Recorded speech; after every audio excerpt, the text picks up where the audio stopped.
The fluorescent lights of the San Antonio Police Department's cold case unit hummed with their usual monotonous drone as Detective Maria Castellanos stared at the wall of forgotten faces.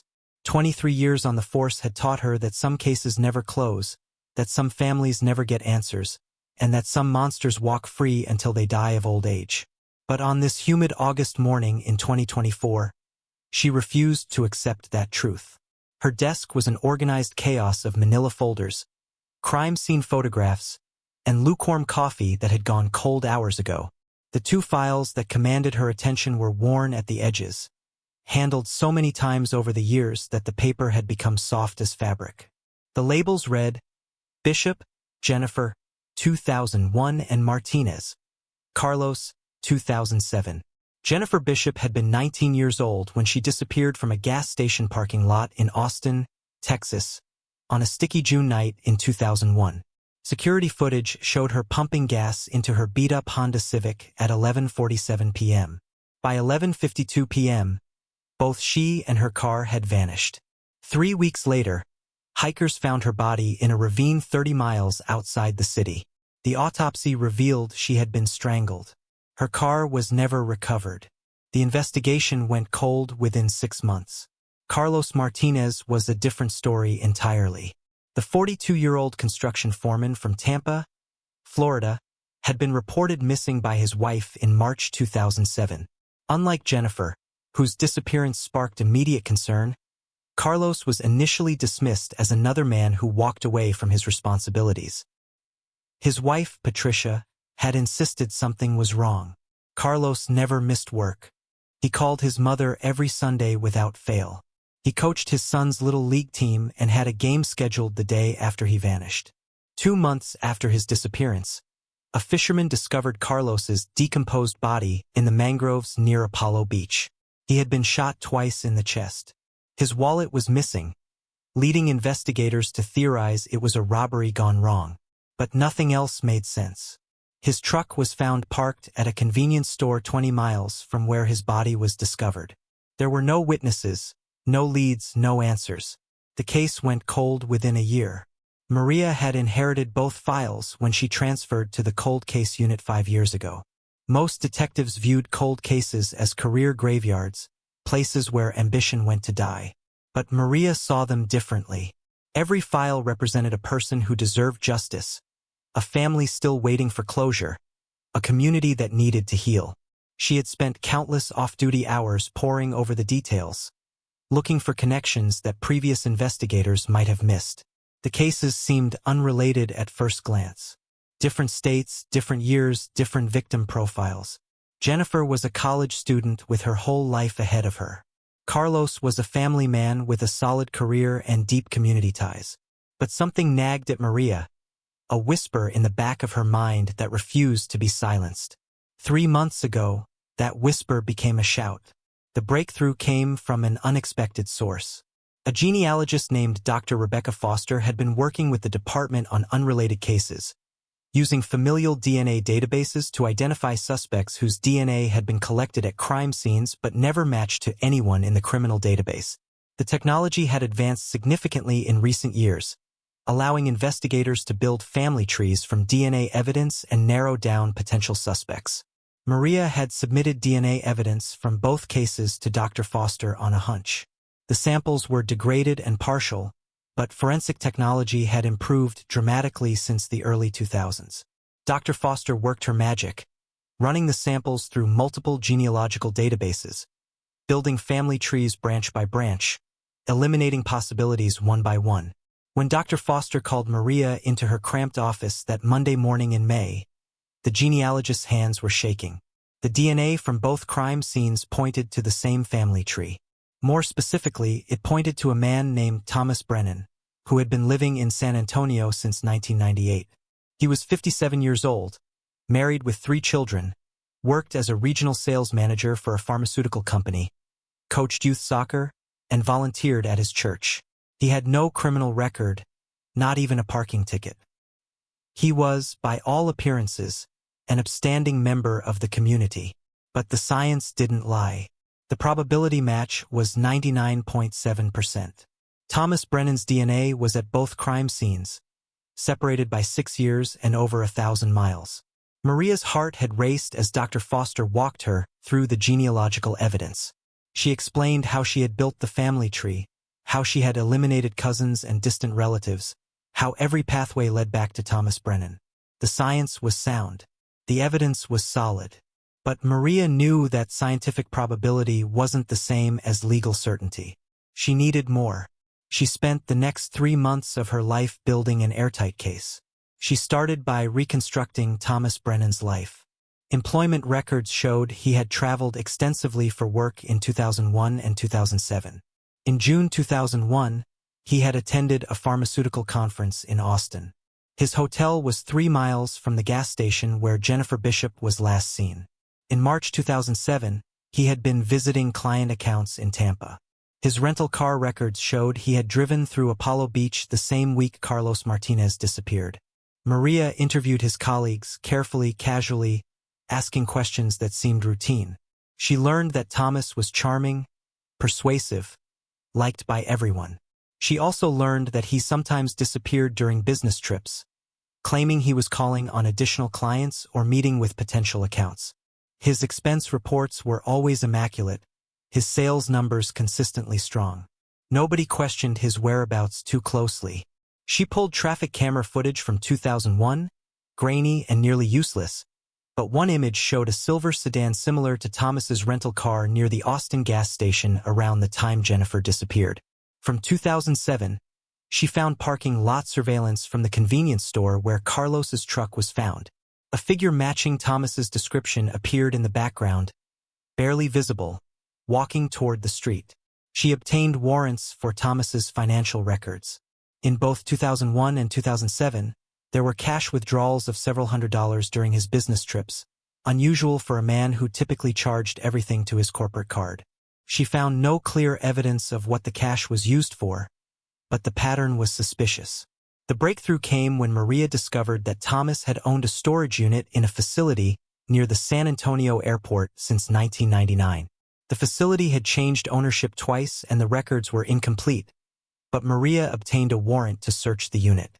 Inside, wrapped in heavy plastic sheeting and buried under boxes of old files and broken office equipment, she found Jennifer Bishop's car. The Honda Civic had been reported stolen and never recovered. Now it sat in an evidence bay, being processed by forensic teams who found additional DNA evidence, fiber evidence, and circumstantial details that painted a horrific picture. Thomas had kept it as a trophy, hidden in plain sight for 23 years. But Maria still needed to connect him definitively to Carlos Martinez's murder. The Florida detectives she partnered with were just as determined. They re-interviewed witnesses, re-examined evidence, and slowly pieced together a timeline. A gas station attendant remembered seeing Thomas's rental car near the convenience store. A motel clerk recalled a man matching his description checking in under a false name the night Carlos disappeared. The evidence was circumstantial but mounting. The DNA was conclusive. The opportunity and means were established. But Maria needed a motive. She found it in a series of incidents that had never been connected. In 1998, Thomas had been accused by a female colleague of inappropriate behavior. The complaint was settled quietly and buried in HR files. In 2005, a neighbor had reported him for alleged harassment, but no charges were filed. There were other whispers, other complaints that never quite rose to the level of action. A pattern of control, aggression, and a sense that rules didn't apply to him. Jennifer Bishop had been a random target, Maria believed. Wrong place, wrong time, crossed paths with a man who saw an opportunity and took it. But Carlos Martinez was different. Maria discovered that Carlos had done construction work on a pharmaceutical distribution center in Tampa in 2006. Thomas had been the company representative overseeing the project.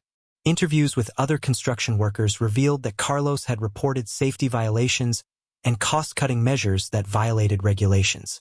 Thomas's company had been fined. The incident had damaged Thomas's reputation with his employers. 6 months later, Carlos was dead. Now, on this August morning in 2024, Maria stood in the pre-dawn darkness outside Thomas Brennan's suburban home. Beside her were a dozen officers, federal agents, and the weight of 23 years of waiting. Search warrants were ready. Arrest warrants were signed. The evidence was overwhelming. As the first rays of sunlight broke over the rooftops of the quiet neighborhood, Maria gave the signal. They were about to shock two communities and bring justice to two families who had waited far too long. The door splintered under the battering ram at exactly 6:17 a.m. Thomas Brennan was in his kitchen making coffee when 12 armed officers flooded into his home. Weapons drawn, voices shouting commands that shattered the suburban morning silence. His wife, Karen, screamed from the top of the stairs. His daughter, Emily, home from college for the summer, began crying hysterically from her bedroom. The neighbors poured onto their lawns in bathrobes and confusion, cell phones already recording the chaos. Thomas stood frozen, coffee mug still in his hand, his face a mask of incomprehension that Maria recognized immediately. She had seen it before, the performance of innocence, the carefully constructed confusion. But his eyes betrayed him. For just a fraction of a second, before he composed himself, Maria saw recognition. He knew why they were there. Thomas Brennan, you are under arrest for the murders of Jennifer Bishop and Carlos Martinez. You have the right to remain silent. Maria's voice was steady, professional, devoid of the emotion roiling beneath her surface. She watched as officers secured his hands behind his back, as they led him toward the waiting police cruiser. Karen Brennan collapsed on the stairs, her world imploding in real time. Emily's sobs echoed through the house. The youngest son, Michael, only 16, stood in the hallway staring at his father with an expression that would haunt Maria for years afterward. It was the look of a child watching his entire reality crumble. I don't know what you're talking about, Thomas said, his voice calm, measured. This is a mistake. I've never hurt anyone in my life. You're making a terrible mistake. The words were right, but the delivery was wrong. Too practiced, too controlled. A man genuinely confused would have been panicking, demanding answers, insisting on calling his lawyer immediately. Thomas was performing, and Maria saw through every second of it. At the station, Thomas maintained his composure. He requested his attorney, a high-powered defense lawyer named Robert Ashford, who arrived within the hour wearing a suit that cost more than Maria made in a month. Thomas said nothing during the initial interview, just sat with his hands folded, his expression sorrowful but dignified, like a man being persecuted for crimes he didn't commit. But while Thomas sat in the interrogation room projecting innocence, Maria's team was executing search warrants across his life. They tore apart his home office, his storage units, his company vehicle, and every digital device he owned. What they found painted a portrait of a man who had been hiding in plain sight for decades. In his home computer, deleted but recoverable, were hundreds of news articles about both murders. He had followed the investigations obsessively, tracking every development, every dead end, every moment the cases grew colder. There were also searches for other unsolved disappearances in cities he had traveled to for work. Houston 2003, Phoenix 2009, Nashville 2012. Each search carefully deleted, but digital footprints never truly disappear. In the storage unit with Jennifer's car, buried beneath innocuous business files, investigators found a locked metal box. Inside were driver's licenses, not just Jennifer's and Carlos's, but 4 others. For people who had gone missing in different states over a span of 15 years. For people whose cases remained unsolved. For families still waiting for answers. Maria stood in the evidence room staring at those licenses as the magnitude of what they had uncovered crashed over her like a wave. This wasn't just about Jennifer and Carlos. This was a serial killer who had been operating across state lines for more than 2 decades, using his job as cover, selecting victims carefully, spacing out his crimes enough that no pattern emerged, no jurisdiction connected the dots. The press conference that afternoon was a media firestorm. The San Antonio police chief stood at the podium with Maria beside him, announcing the arrest and the evidence that linked Thomas Brennan to multiple murders across multiple states. Reporters shouted questions. Cameras flashed. The story was already trending nationally within minutes. By evening, it was international news. The man next door, the soccer coach, the church volunteer, the pharmaceutical sales manager with the perfect family and the spotless record. A monster hiding behind a smile and a firm handshake.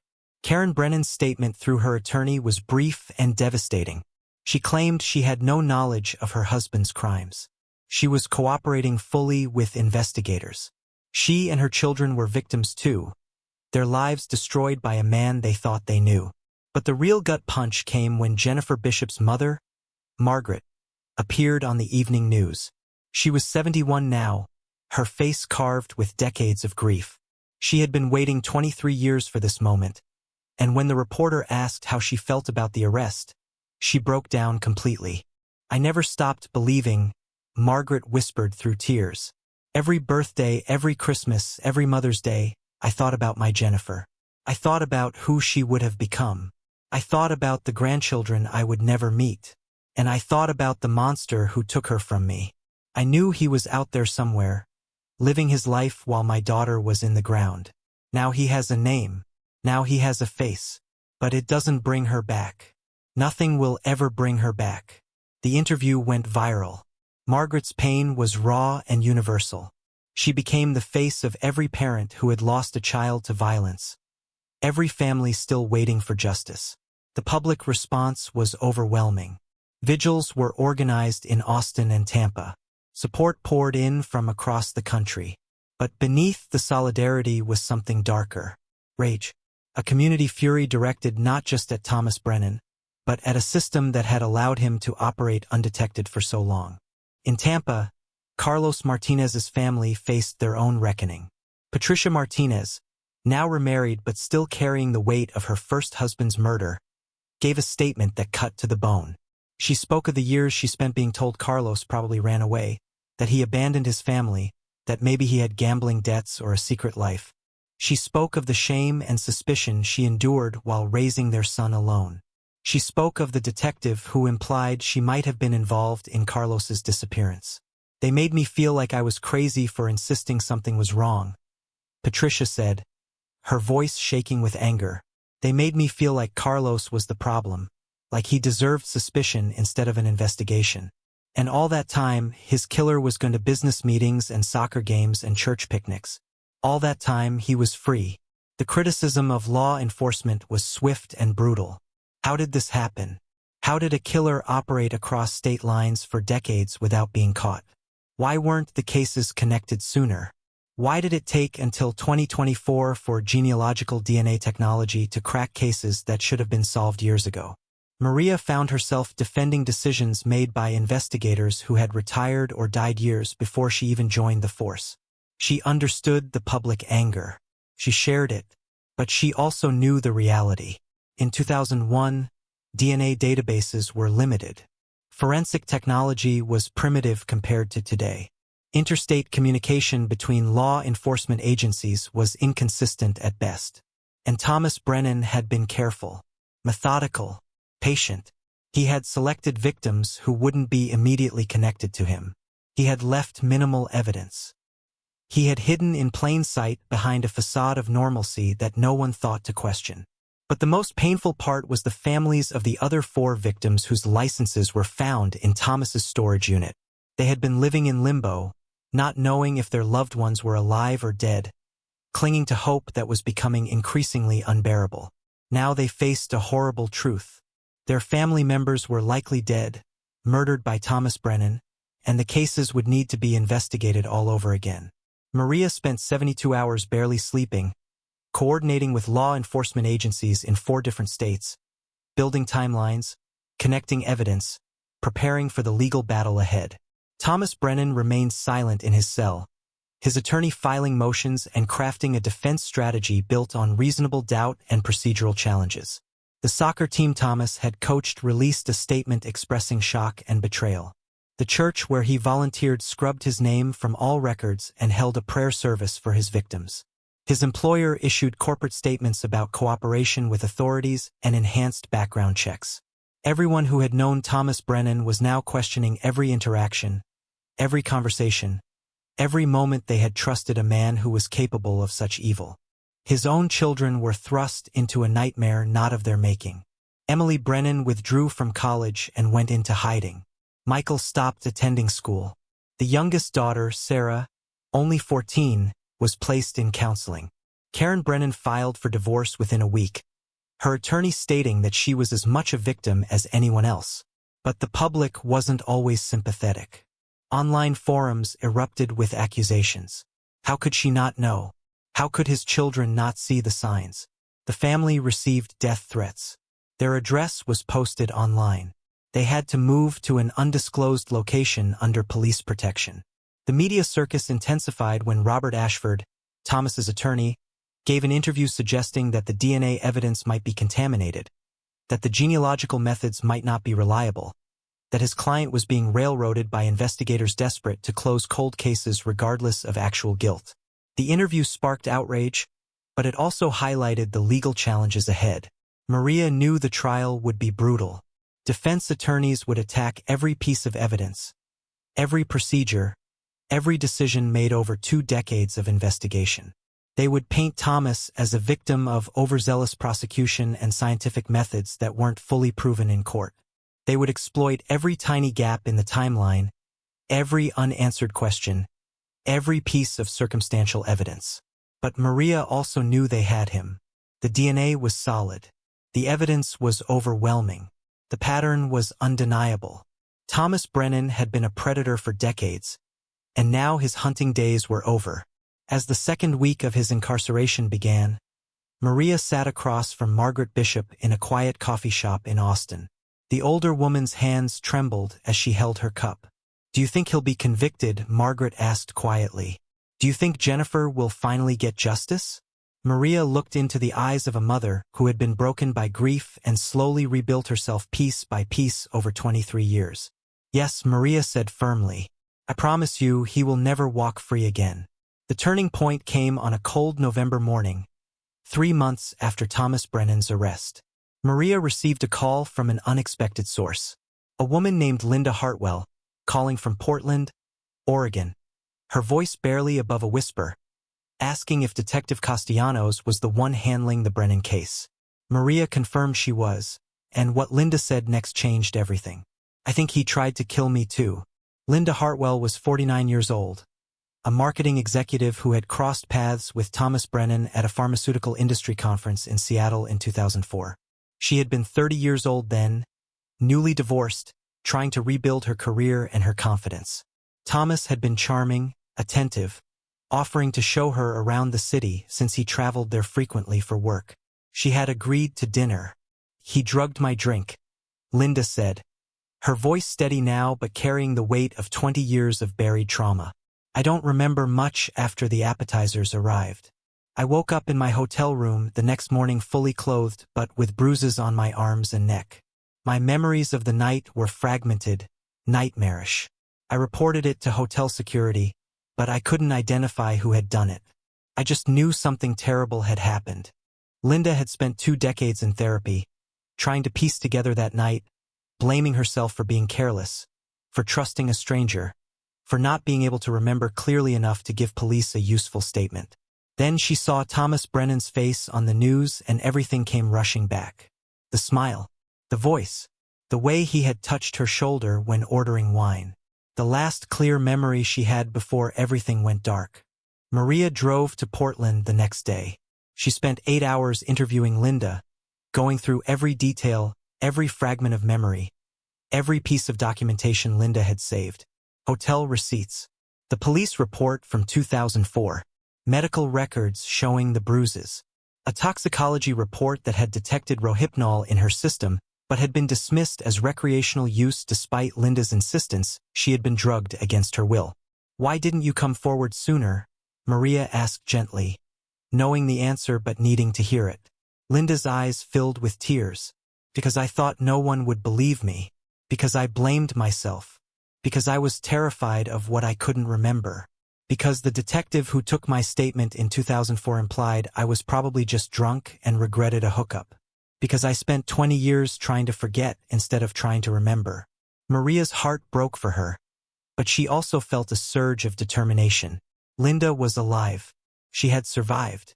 And her testimony could be the final piece that destroyed any defense strategy Thomas's attorneys were building. But Linda wasn't the only one. Over the following weeks, more women came forward. For women who had encountered Thomas Brennan at various points over the years, who had experienced similar incidents. Drugged drinks, missing time, waking up with injuries they couldn't explain. One woman, Sandra Ortiz from Dallas, had been found unconscious in a parking garage in 2006. She had no memory of how she got there.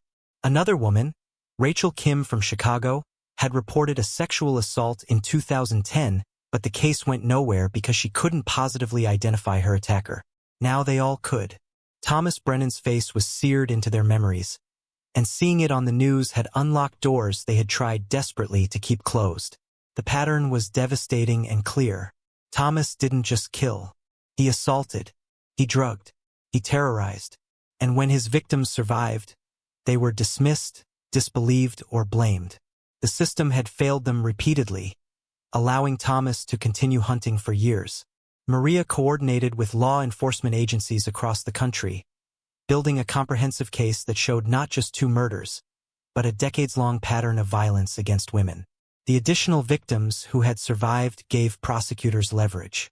Even if the murder charges faced challenges, the assault charges were piling up, each one another nail in Thomas Brennan's coffin. The media coverage exploded again. Linda Hartwell gave an interview that went viral, her courage inspiring others to come forward. She spoke about victim blaming, about the shame that keeps women silent, about the importance of believing survivors even when their stories are incomplete or imperfect. If you're watching this and you've been following this case, if you're hoping for justice like I am, Linda said directly to the camera, then stay with this story. Share it. Keep it in the public eye. Because the moment we stop paying attention is the moment these cases get forgotten again. The moment survivors stop being believed again. Maria watched the interview from her office, tears streaming down her face. Linda's words resonated not just with survivors but with everyone who believed in justice, everyone who refused to let monsters hide in plain sight anymore. The public response was overwhelming. Social media campaigns emerged demanding accountability not just for Thomas Brennan but for the systemic failures that allowed him to operate for so long. Advocacy groups rallied. Survivors' networks mobilized. The case became a catalyst for conversations about how law enforcement handles sexual assault cases, how victims are treated, how evidence is preserved and investigated. Robert Ashford, Thomas's attorney, tried to control the narrative, arguing that his client was being convicted in the court of public opinion before having his day in actual court. He filed motions to suppress evidence, to exclude testimony, to challenge the admissibility of the genealogical DNA analysis. He argued that the women coming forward now were opportunists seeking attention or settlement money. But the science didn't lie, and neither did the growing mountain of evidence. In December, a breakthrough came from an unexpected place. A former co-worker of Thomas's from the late 1990s, a woman named Diane Fletcher, contacted Maria with information she had kept secret for 26 years. She had been having an affair with Thomas in 1998, before he married Karen.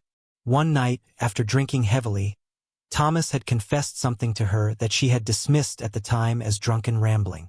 He told me he had hurt someone, Diane said, sitting across from Maria in the interview room. He said it was an accident, that she provoked him, that she wouldn't stop screaming. He said he had to make her stop. I thought he was talking about a fight with an ex-girlfriend or something. I never imagined he meant he had killed someone. Diane had broken off the affair shortly after, terrified by what she had heard but too scared to report it. She had convinced herself she misunderstood, that she was overreacting, that Thomas couldn't possibly be serious. Then she got married, moved away, tried to forget. But when she saw his face on the news, she knew she had to come forward, even if it meant admitting her own complicity in staying silent. Her testimony was crucial. It established that Thomas had violent tendencies dating back before Jennifer Bishop's murder. It showed consciousness of guilt. It gave prosecutors another piece of the puzzle. Maria worked around the clock, coordinating witnesses, organizing evidence, preparing for the trial that was scheduled to begin in March 2025. She barely slept. She lived on coffee and determination. Her own family barely saw her. But every time she felt exhausted, She thought of Margaret Bishop waiting 23 years for justice. She thought of Patricia Martinez raising her son alone while people whispered that maybe her husband had abandoned them. She thought of Linda Hartwell and the other survivors who had been dismissed and disbelieved. On a quiet evening in January, Maria sat in her office staring at the wall of faces. Jennifer Bishop, Carlos Martinez, the 4 other victims whose licenses were found in Thomas's storage unit, the women who survived but carried scars that would never fully heal. She thought about how one man's evil had rippled through so many lives, destroying families, traumatizing communities, leaving wounds that might never completely close. But she also thought about the breakthrough, the moment when science and persistence and courage converged to bring a monster into the light. The moment when victims became survivors and silence became testimony. If you're invested in this story, if you want to see justice prevail, then keep following what happens next. Share these stories. Remember these names. Because this is just the beginning of the fight. The real battle starts when the trial begins. The preliminary hearing was set for February. Thomas Brennan would finally have to face his accusers in court, and Maria would make sure that every piece of evidence, every testimony, every moment of truth was presented with devastating clarity. In his cell, Thomas remained largely silent, but according to guards, he had stopped eating regularly. He had lost weight. The mask of respectability was cracking, revealing something hollow and frightened underneath. His attorney was already floating plea deal possibilities, trying to avoid a trial that would expose his client's crimes in excruciating detail. But the prosecutors weren't interested in deals. Neither were the victims' families. This was going to trial, and it was going to be public, and Thomas Brennan was going to be held accountable for every single life he had destroyed. Maria received a letter from Margaret Bishop in late January. It was handwritten, the script shaky but determined. Thank you for not giving up on Jennifer. Thank you for seeing her as more than just a cold case file. Thank you for giving me hope that justice still exists in this world. Whatever happens at trial, you've already given me something I thought I'd never have again. You've given me peace knowing that her killer has been caught, that he can't hurt anyone else, that her story matters. Maria folded the letter carefully and placed it in her desk drawer next to her badge. Some cases haunted you forever. Some faces never left your memory. But sometimes, if you worked hard enough, if you refused to give up, if you believed that truth and justice still meant something, you could bring light into the darkest places. The trial was coming. The reckoning was coming. And Maria Castellanos was ready. The trial began on March 17, 2025, in a San Antonio courthouse that had been transformed into a fortress. Security was unprecedented. Metal detectors, armed guards, barricades to hold back the crowds that gathered daily, hoping to glimpse the monster being brought to justice. News vans lined every available parking space. Satellite trucks beamed the proceedings to millions of viewers across the country and around the world. Judge Patricia Moreno presided over the courtroom with an iron grip, tolerating no theatrics, no grandstanding, no disruptions. She was a formidable presence, a veteran of the bench who had seen every manipulation and legal maneuver imaginable. She made it clear from day one that this trial would be conducted with dignity and respect for the victims, regardless of the media circus outside. The prosecution team was led by District Attorney Raymond Chun, a methodical prosecutor known for his preparation and his ability to present complex evidence in ways that juries could understand. Beside him sat Maria, officially designated as the lead investigator witness, but functionally serving as the backbone of the entire case. She had lived and breathed this investigation for years. She knew every detail, every connection, every piece of evidence better than anyone. Thomas Brennan sat at the defense table wearing a suit that no longer fit quite right, having lost 30 pounds during his incarceration. His attorneys, led by Robert Ashford, had assembled a team of experts and forensic consultants, ready to challenge every aspect of the prosecution's case. Thomas maintained his posture of wounded dignity, occasionally shaking his head sadly, as if he couldn't believe this miscarriage of justice was happening to him. The jury selection had taken 2 weeks. 12 ordinary citizens who would now be asked to render judgment on extraordinary evil. They sat in their box looking solemn and overwhelmed, understanding the weight of what they were being asked to do. Raymond Chen's opening statement was devastating in its simplicity. He didn't rely on inflammatory language or emotional manipulation. He simply laid out the evidence, piece by piece, building a timeline that showed how Thomas Brennan had used his job as cover to hunt victims across state lines for more than 2 decades. He showed the jury Jennifer Bishop's photograph, young and smiling at her high school graduation. He showed them Carlos Martinez with his son at a Little League game. He showed them the faces of the other victims, the survivors, the families left behind. This is a case about a man who lived 2 lives, Chen said, his voice calm but penetrating. One life in the light where he was a husband, a father, a coach, a colleague. One life in the darkness, where he was a predator who saw other human beings as objects to be used and discarded. The evidence will show you both of those lives. And it will show you that Thomas Brennan is guilty beyond any reasonable doubt. Robert Ashford's opening statement tried to plant seeds of doubt. He acknowledged that terrible crimes had been committed, that families had suffered unimaginable loss. But he argued that the prosecution's case was built on questionable science, circumstantial evidence, and the understandable but misguided need to blame someone after so many years of uncertainty. He suggested that the DNA evidence might be contaminated, that genealogical matching wasn't foolproof, that being in the same city as a victim wasn't the same as being a killer. The first week of testimony was dominated by forensic experts. Dr. Rebecca Foster, the genealogist who had cracked the case, spent 2 full days on the stand explaining her methodology. She walked the jury through family trees, genetic markers, probability calculations, and the painstaking process of elimination that had led her to Thomas Brennan. She was unshakable under cross-examination, her credentials impeccable, her explanations clear and convincing. The defense brought their own DNA expert, a retired professor who suggested that genealogical DNA matching was still a relatively new technique with potential for error. But under Chen's cross-examination, the professor admitted that the science was sound and that the probability of error in this case was infinitesimally small. The second week brought the emotional testimony that would define the trial. Margaret Bishop took the stand, composed but clearly carrying decades of grief. She spoke about Jennifer as a daughter, as a person, not just a victim. She described Jennifer's dreams of becoming a teacher, her love of reading, her infectious laugh. She described the moment she learned her daughter was missing, and the 3 weeks of desperate hope before Jennifer's body was found. She looked directly at Thomas Brennan as she spoke, her voice steady and strong. "You took my daughter from me. You took her future. You took my grandchildren who will never be born. You took my husband, who died of a broken heart 5 years after we buried Jennifer. You took everything." Thomas looked away, unable or unwilling to meet her gaze. Patricia Martinez testified next, describing the years of suspicion and victim-blaming she endured after Carlos disappeared. She spoke about raising their son alone, about the whispers and judgment, about the detective who treated her like a suspect instead of a grieving widow.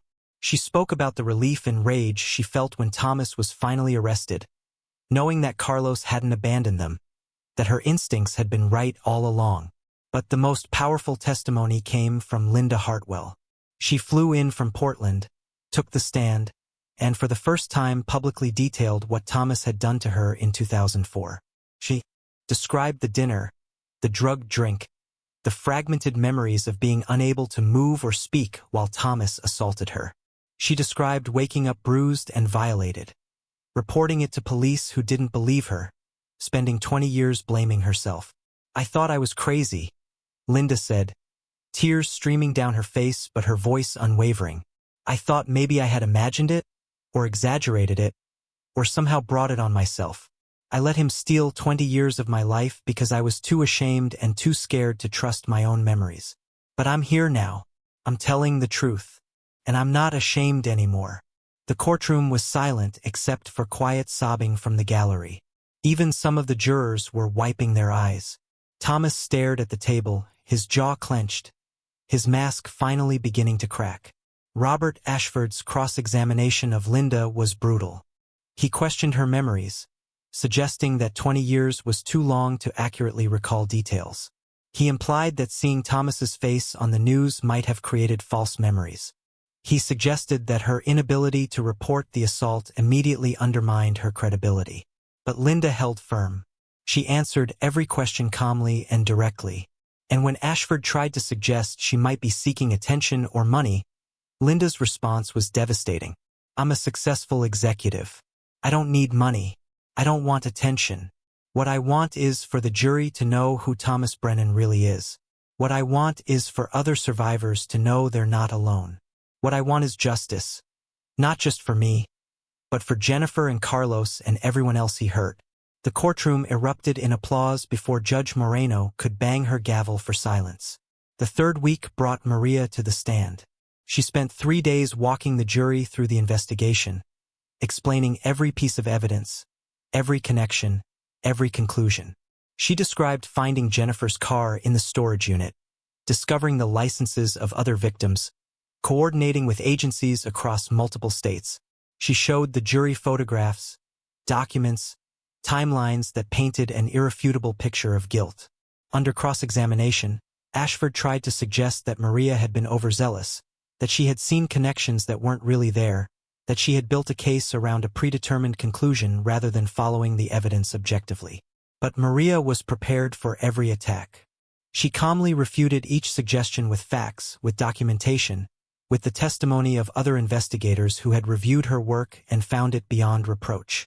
The prosecution's case concluded with testimony from Thomas's former co-worker, Diane Fletcher, who described his drunken confession in 1998. The defense tried to exclude her testimony as hearsay and unreliable memory, but Judge Moreno allowed it, noting that statements of admission by a defendant were generally admissible. When the prosecution rested, the atmosphere in the courtroom was electric. The evidence was overwhelming. The testimony was devastating. Thomas Brennan looked smaller than he had at the beginning of the trial, his confident facade shattered. The defense case was brief. Ashford called character witnesses who testified about Thomas as a good neighbor, a dedicated coach, a loving father. But their testimony rang hollow after everything the jury had heard. How could you really know someone? How could surface friendliness mask such darkness? Thomas's wife, Karen, was not called to testify. She had divorced him and made it clear through her attorney that she had no interest in defending a man who had destroyed her life and traumatized her children. His children refused to appear on his behalf. His colleagues distanced themselves. He was alone. The most dramatic moment came when Ashford announced that Thomas would not testify in his own defense. It was a strategic decision, protecting him from cross-examination, but it also meant the jury would never hear his side of the story, never hear him deny the charges in his own words. It was an implicit admission that he couldn't take the stand without destroying himself further. The closing arguments were masterclasses in persuasion. Chun systematically reviewed the evidence, connecting every dot, eliminating any possible doubt. He reminded the jury that circumstantial evidence was still evidence, that patterns of behavior revealed character, that science didn't lie and neither did the survivors who had bravely told their stories. Ashford's closing argument was desperate, grasping at technicalities and reasonable doubt standards that seemed increasingly flimsy against the mountain of evidence. He asked the jury to consider that everyone deserved a presumption of innocence, that convicting the wrong person would be a tragedy. But his words fell flat. The evidence was too strong, the testimony too compelling, the truth too obvious. The jury deliberated for 6 hours. When they returned, the forewoman stood and delivered the verdicts. Guilty on all counts. First-degree murder of Jennifer Bishop. First-degree murder of Carlos Martinez. Multiple counts of assault, kidnapping, and other charges related to the surviving victims. Thomas Brennan showed no emotion as the verdicts were read. But in the gallery, Margaret Bishop collapsed in tears of relief. Patricia Martinez clutched her son's hand. Linda Hartwell closed her eyes and exhaled a breath she seemed to have been holding for 20 years. Justice finally had arrived. The sentencing hearing was scheduled for 2 weeks after the verdict, giving the families time to prepare their victim impact statements and allowing the defense one final opportunity to argue for mercy. But everyone in that courtroom knew there would be no mercy, not for a man who had shown none to his victims. The morning of April 28, 2025, dawned clear and warm in San Antonio. The courthouse steps were lined with supporters holding photographs of Jennifer Bishop and Carlos Martinez, along with the images of the 4 other victims whose cases were still being investigated. Candles flickered in the morning breeze. Flowers were piled against the courthouse walls. It had become a memorial, a place where people came to honor the dead and support the living. Inside, Judge Moreno's courtroom was packed beyond capacity. Extra chairs had been brought in. People stood along the walls. The media section overflowed with reporters from every major news outlet in the country and several international ones. This wasn't just about one man's crimes anymore. It had become a cultural moment, a reckoning with how society treats victims, how investigations fail, and how monsters hide among us. Thomas Brennan was led into the courtroom in shackles, wearing an orange jumpsuit instead of the suits he had worn during trial. He looked diminished, hollowed out, as if the guilty verdict had drained something essential from him. His attorneys flanked him, their expressions professionally neutral but their body language suggesting they knew this was a formality. Judge Moreno called the court to order and began by addressing the families. She acknowledged their suffering, their patience through the legal process, and their courage in confronting the man who had destroyed so much. Then she invited them to deliver their impact statements. Margaret Bishop went first. At 71, she walked slowly to the podium, her hands gripping a piece of paper that trembled slightly. But when she spoke, her voice was clear and strong. "Your Honor, members of the court," she began, "I have waited 23 years, 8 months, and 12 days for this moment. For 23 years, I have woken up every morning knowing that my daughter's killer was out there somewhere, living his life while Jennifer lay in the ground. For 23 years, I have carried rage and grief and helplessness that nearly destroyed me." She turned to face Thomas directly. "You took my beautiful girl and you threw her away like garbage. You stole her future, her dreams, her chance to fall in love, to have children, to grow old. You stole my future as a grandmother, as a mother who should have watched her daughter flourish. You stole my husband's will to live. He died 5 years after Jennifer, and I truly believe it was from a broken heart." Her voice broke slightly, but she composed herself. "But you didn't just steal from us. You stole from society. Jennifer wanted to be a teacher. She wanted to help children learn and grow. How many students would she have inspired? How many lives would she have touched? We'll never know because you decided you had the right to end her life for your own sick gratification." She paused, tears streaming down her face now. "I hope you spend every single day of the rest of your life thinking about what you did. I hope you never know a moment of peace. I hope the faces of your victims haunt your dreams. And I hope that when you finally die, alone and forgotten, you understand that you wasted the only life you had the right to destroy, which was your own." The courtroom was absolutely silent as Margaret returned to her seat, where her granddaughter, Jennifer's niece who had been born after Jennifer's death and named in her honor, held her tightly. Patricia Martinez spoke next, her statement focusing on the years of victim blaming and suspicion she had endured. She described the toll Carlos's disappearance had taken on their son, who grew up without a father and with whispers that maybe his dad had abandoned him. She described the relief of finally knowing the truth, but also the renewed grief of understanding that Carlos had been murdered while trying to do the right thing by reporting safety violations. "Carlos was a good man," Patricia said, her voice steady despite her tears. "He worked hard. He loved his family. He believed in doing things the right way, even when it was inconvenient or unprofitable. And that's why you killed him, isn't it? Because he threatened your comfortable life. Because he had integrity and you had none." She looked at Thomas with contempt. "You're not a man.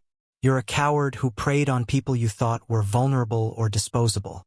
But Carlos wasn't disposable. Jennifer wasn't disposable. None of your victims were disposable. They were human beings with value and dignity, something you clearly know nothing about."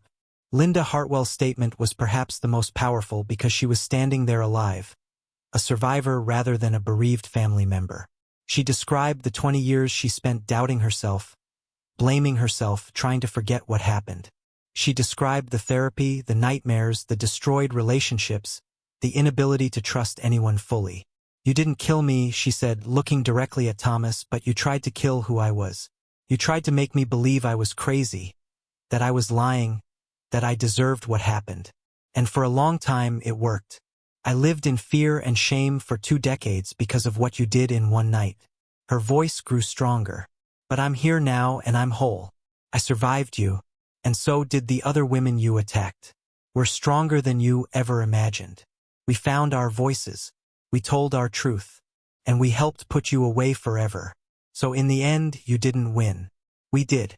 The other survivors spoke as well, each testimony adding to the mountain of pain Thomas had inflicted. Each statement reinforced the pattern of cruelty, the calculating nature of his crimes, the decades of destruction he had caused.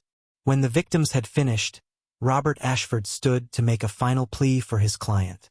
He argued that Thomas had already lost everything, that his family had disowned him, that his reputation was destroyed, that he would spend the rest of his life in prison regardless of the sentence. He asked Judge Moreno to consider that Thomas had been a productive member of society for many years, that he had children who still bore his name, that some small measure of mercy might be appropriate.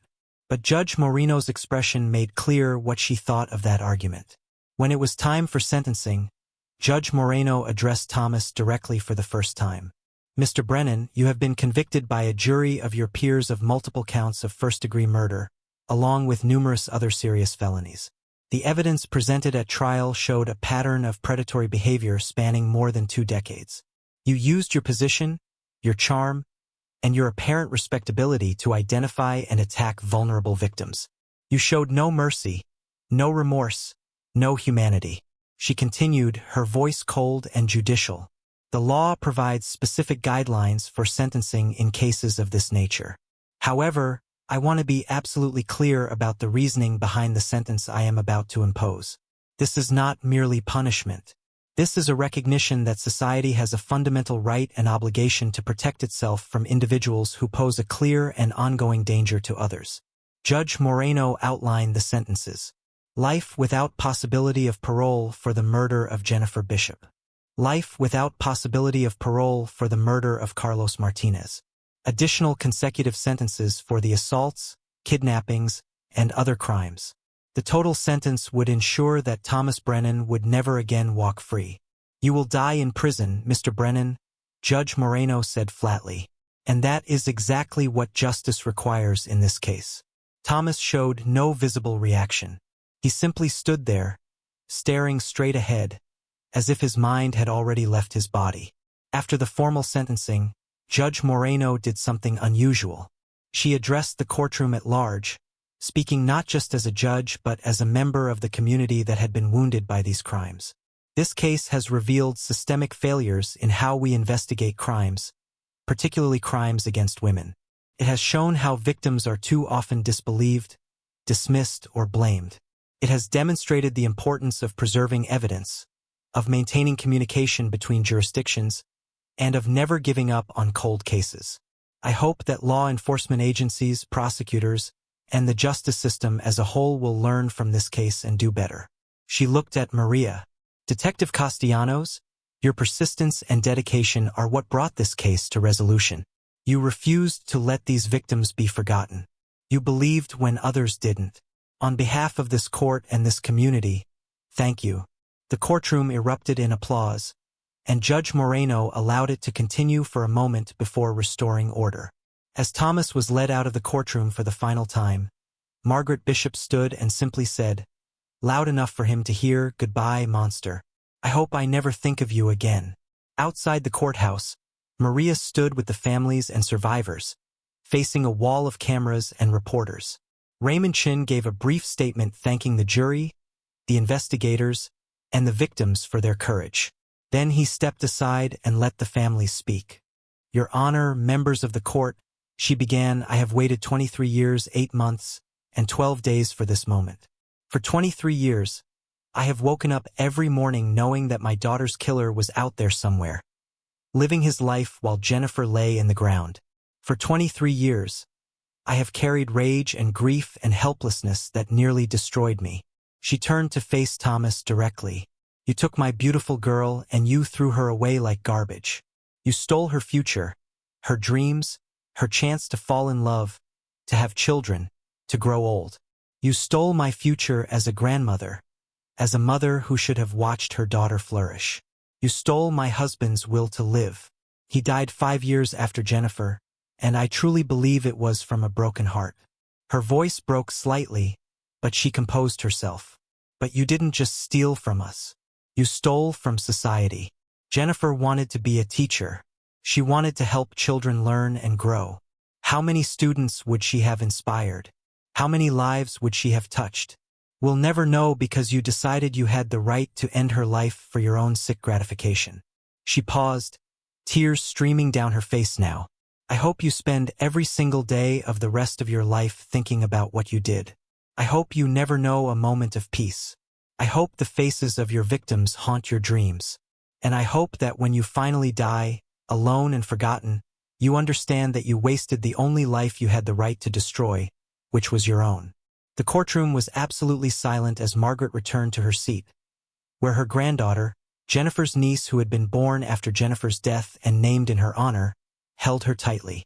Patricia Martinez spoke next, her statement focusing on the years of victim blaming and suspicion she had endured.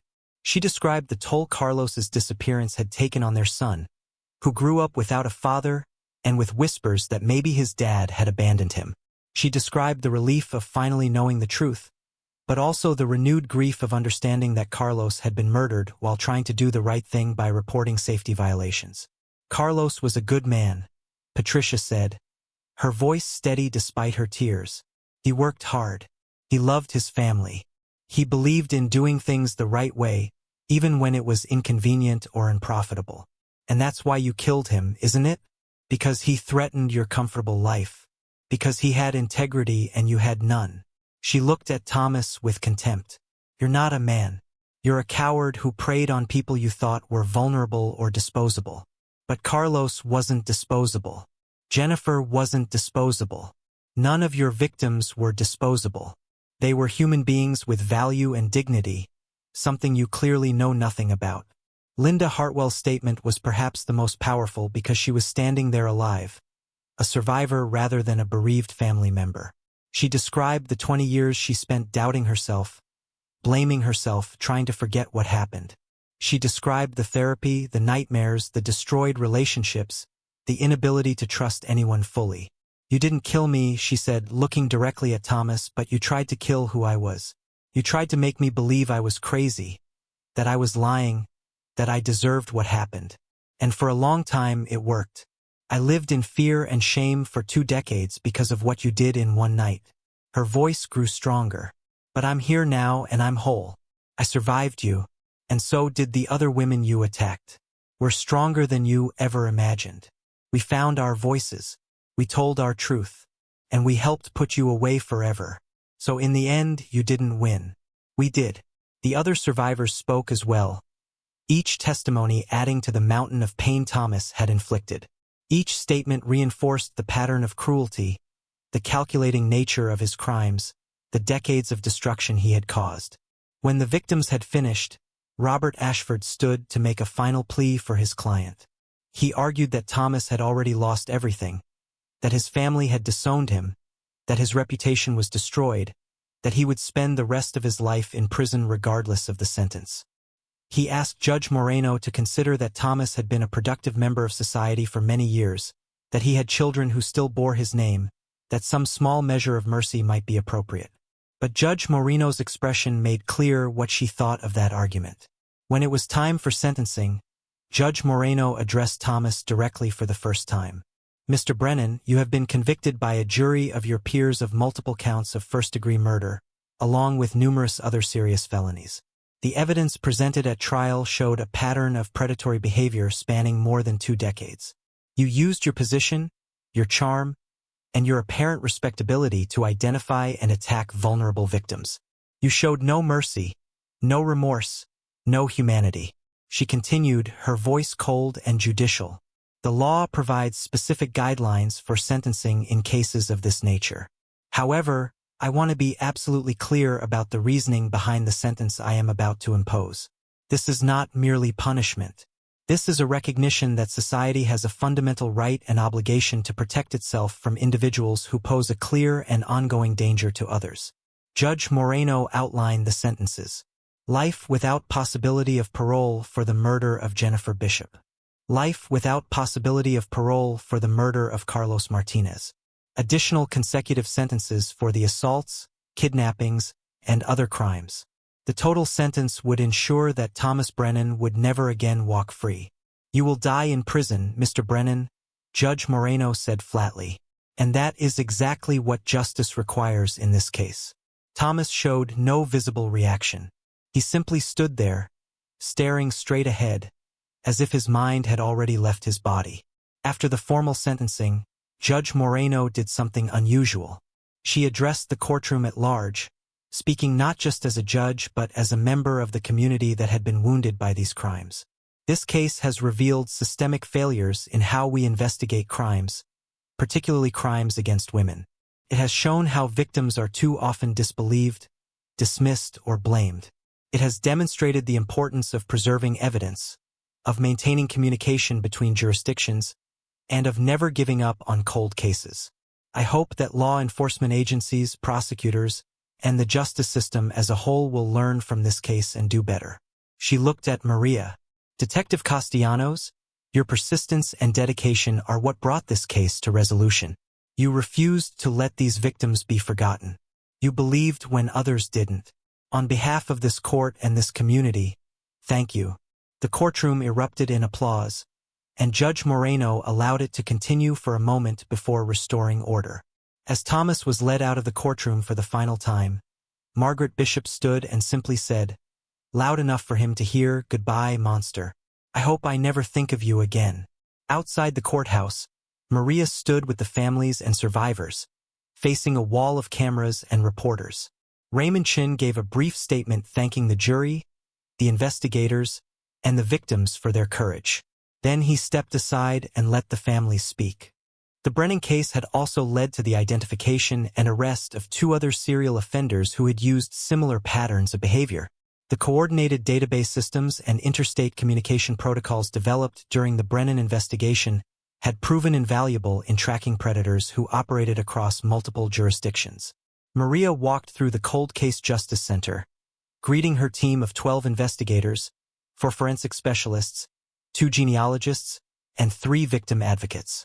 The center had become a model for the nation, with law enforcement officials visiting from across the country to learn their methods and protocols. In the conference room, the team was reviewing a case from 1995. A young mother had disappeared from a grocery store parking lot in Houston. Her body was never found. Her family had been waiting 33 years for answers. But new DNA analysis and genealogical investigation had identified a suspect, and an arrest was imminent. This is what we do now, Maria thought. This is Jennifer's legacy. This is Carlos's legacy. This is what justice looks like when we refuse to give up.